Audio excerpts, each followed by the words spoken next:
Okay. It's been over a year now since I've been on the lathe. Had some struggles with my mental health, and I don't know if it's chicken or egg, man. Wood turning is something that is good for me mentally and keeps me sort of. It's a good mindfulness thing, as is any sort of arts, crafts, anything. And yeah, I don't know which one starts to fail first. You know, is it your mental health that affects your ability to do it, or do you know what I mean? If you don't do it, does it then impact your mental? So yeah. Anyway, more recently, I've had some good upturns and worked really hard with it. So I'm in a better place, which is good.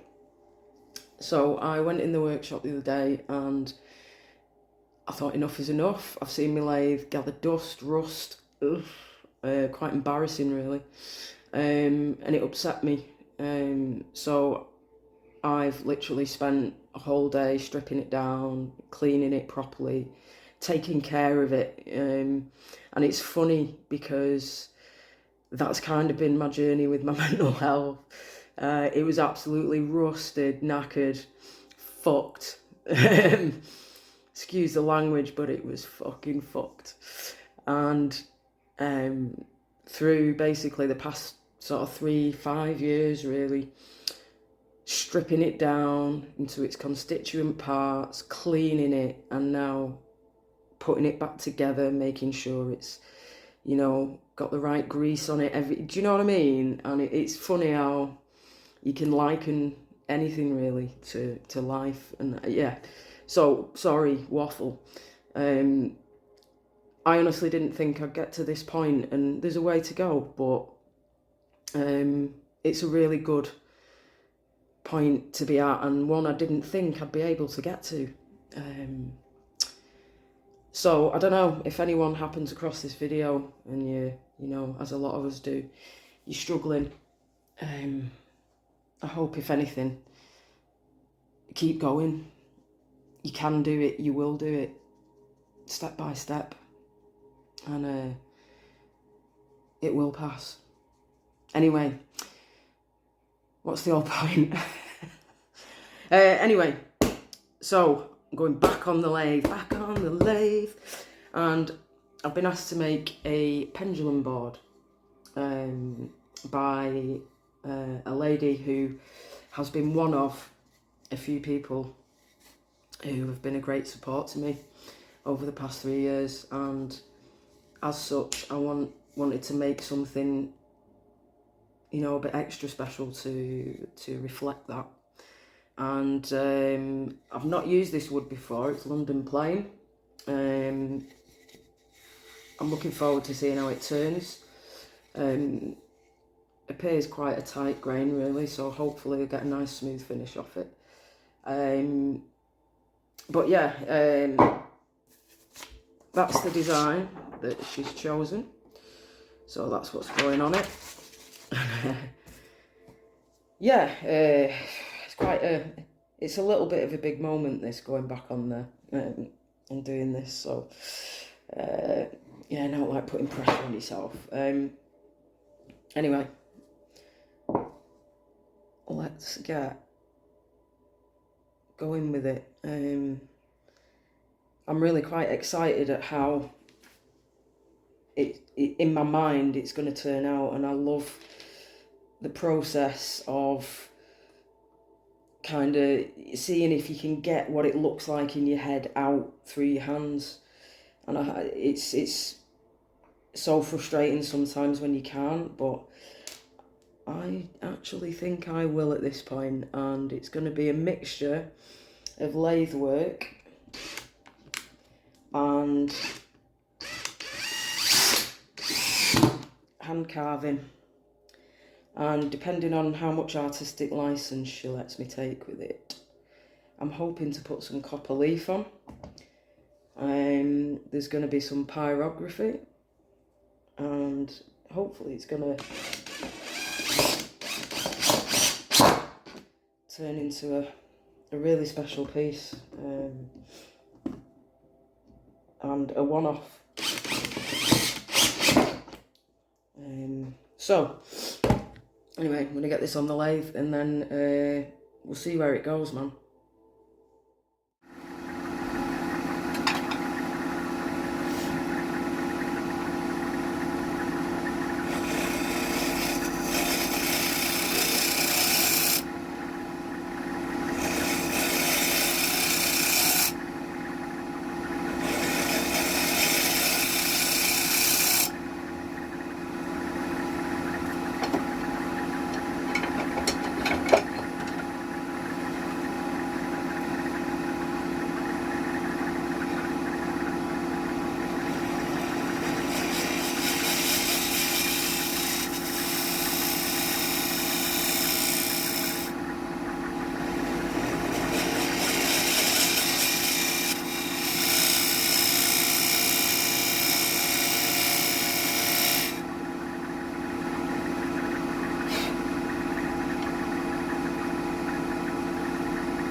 This wood smells really nice.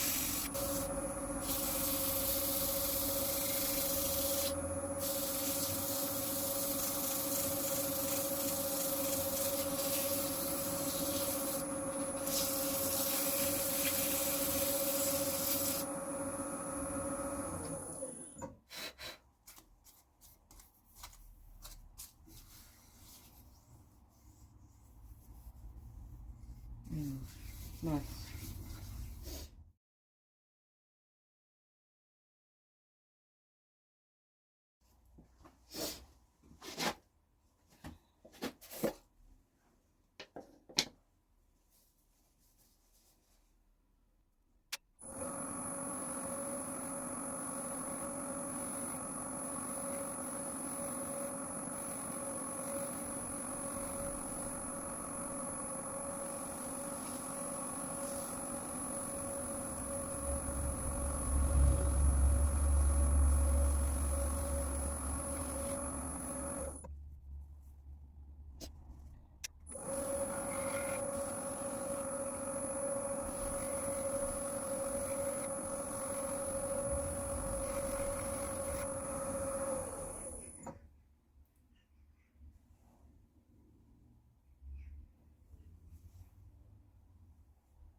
Okay, so that's the lathe part done for now.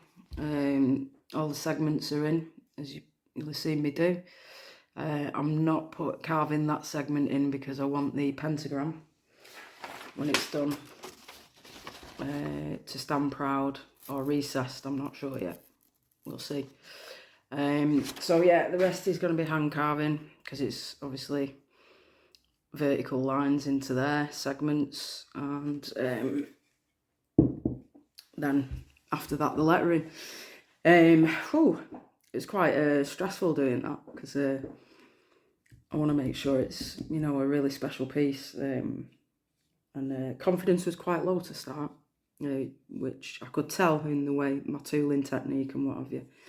But I feel like I've got a bit of a, you know, settled back into it again. And yeah, like I say, hand carving now, and that'll be part 2.